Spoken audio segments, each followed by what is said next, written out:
ఏమిటో ఇవాళ రెక్కలొచ్చినట్టు వింతగా ఆకాశమంచు తాకుతున్న గుండెనే కొరుక్కుతున్న కళ్ళు చూసినంతనే మనస్సు నవ్వే మొదటిసారి ఏం మార్పిది ఎడారి ఎండ మావి ఉప్పెనై ఉంచెనే కలే కాదుగా నీ వల్లనే భరించలేని తీపి బాధలే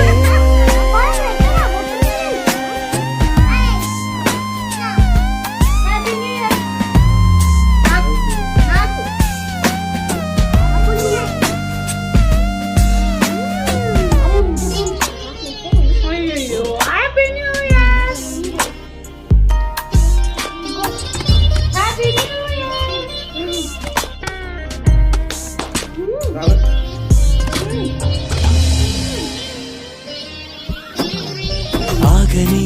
ప్రయాణమై